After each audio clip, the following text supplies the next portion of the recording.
Hello friends, welcome to சைந்தன். இன்னைக்கு மாம்பழத்தை வச்சு ஐஸ்கிரீம் எப்படி செய்யலான்னு பார்க்கலாம். கார்ன்ஃப்ளவர் 1 கப் எடுத்திருக்கேன். அதில் பால் கொஞ்சமாக ஊற்றி லம்ஸ் இல்லாமல் மிக்ஸ் பண்ணி வச்சுக்கோங்க. நெக்ஸ்ட்டு ஸ்டவ் ஆன் பண்ணிவிட்டு ஒரு பேன் வச்சுக்கோங்க. அதில் 250 ml மில்க் ஆட் பண்ணிக்கோங்க. நல்லா மிக்ஸ் பண்ணிக்கிட்டே இருங்க.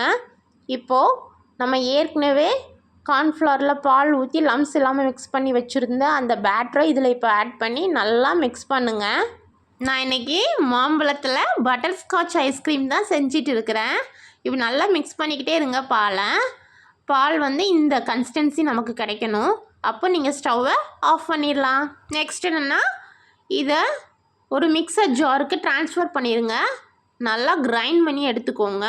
இது கூடவே ஸ்லைஸ் பண்ணி வச்சுருக்கிற மேங்கோவும் நான் ஆட் பண்ணிக்கிறேன். நெக்ஸ்ட்டு ஒயிட் சுகர் இருந்தால் நீங்கள் ஒயிட் சுகர் ஆட் பண்ணிக்கலாம். நான் இன்றைக்கி ப்ரௌன் சுகர் தான் ஆட் பண்ணியிருக்கிறேன். உங்களுக்கு இனிப்பு எவ்வளோ தேவையோ அதுக்கு தகுந்த மாதிரி நீங்கள் ஆட் பண்ணிக்கோங்க. அதேமாதிரி ஃப்ரெஷ் க்ரீம் இருந்தால் ஆட் பண்ணிக்கோங்க.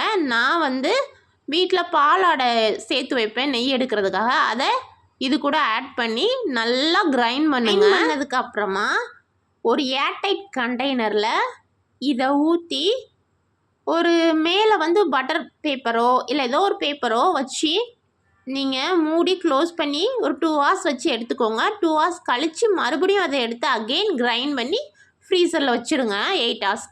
இந்த கேப்பில் ஒரு ஸ்டவ் ஆன் பண்ணிக்கிட்டேன். ஒரு பேன் வச்சுக்கிட்டேன். அதில் சுகர் ஆட் பண்ணிக்கிட்டேன். சுகர் நல்லா மெல்ட் ஆகணும். மெல்ட் ஆகிட்டு இருக்கும்போது பட்டரும் கேஷ்யூ ஆட் பண்ணிக்கோங்க. நீங்கள் கிரவுண்ட்நட் கூட ஆட் பண்ணிக்கலாம். நீங்கள் இதை பட்டர் ஷீட்டில் ஊற்றி வச்சுக்கோங்க. இல்லைனா இப்படி ஒரு பிளேட்டில் கீயை ஸ்ப்ரெட் பண்ணி அதில் கூட ஊற்றி இந்த மாதிரி நம்ம எடுத்துக்கலாம். பட்டர்ஸ்காட்ச் நமக்கு ரெடி ஆயிடுச்சு. இதை நுணுக்கி எடுத்துக்கோங்க. நான் ஓவர் நைட் வச்சுருந்தேன் இந்த ஐஸ்கிரீமை. இப்போ பட்டர்ஸ்காட்சை இதில் ஆட் பண்ணி கார்னிஷ் பண்ணிடுங்க. சேர்ந்துனா சப்ஸ்கிரைப் பண்ணிங்க ஃப்ரெண்ட்ஸ். லைக் பட்டனை ப்ரெஸ் பண்ணிங்க friends. Okay, tata, bye bye.